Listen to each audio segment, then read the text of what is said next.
باردة ومناطق أخرى. أنت وش يخليك الآن تقول باللي أن الجزائر ستنجح في المجال الصناعي؟ احنا نعرف أن الجزائر تفقد للتكنولوجيا الجديدة المتعامل بها عالميا، نعرف الآن الآلات وهذه المواد المستعملة لتصنيع، نقدر نسموها الآن تصنيع الزراعة. نعم. الزراعة.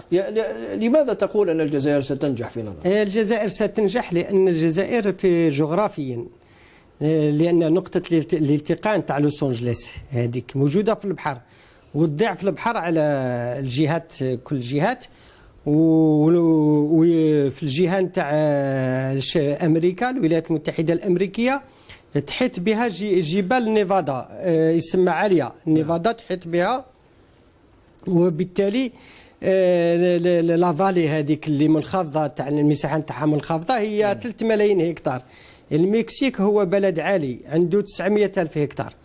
هنا في الجزائر نقطة الالتقاء موجودة في الجزائر، والدول المجاورة اللي تستفد من المناخ هذاك كما المغرب، إسبانيا، فرنسا، إيطاليا، تونس، هي دول التضاريس تاعها مرتفعة. التضاريس تاعها مرتفعة. أن لو كان نجيو نصيبوا المساحات اللي موجودة خارج الجزائر. أول مساحة هي لا سيليكون فالي 3 ملايين هكتار، تليها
سيد عبد الحق العيايدة، كيفاش وقعت في يد المخابرات المغربية وعلاش تم التسليم نتاعك للسلطات الجزائرية؟ أنا أخي أولا ما وقعتش في يد المخابرات المغربية، يعني أنا المخابرات المغربية نضحك عليها، حتى الملك نتاعهم نضحك عليه، ولكن خيانة القصر الملكي خونة، المغاربة خونة.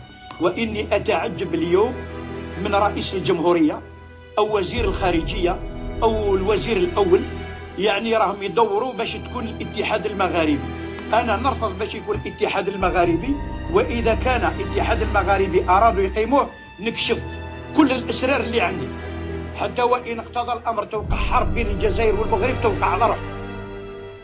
أنا لم يلقى علي القبض، والدليل عن ذلك كان عندي تقريبا 100 شخص يمشوا معايا بالسلاح في المغرب، من بينهم إخوة من الأفغان، من بينهم كان أحمد الزاوي موجود تم، ابن عباس إقبال موجود ثم، كلهم كانوا موجودين. بعض قيادات الجبهة الإسلامية للإنقاذ كانت موجودة ثم، من بينهم عبد القاسم طاجوري عليه رحمة الله.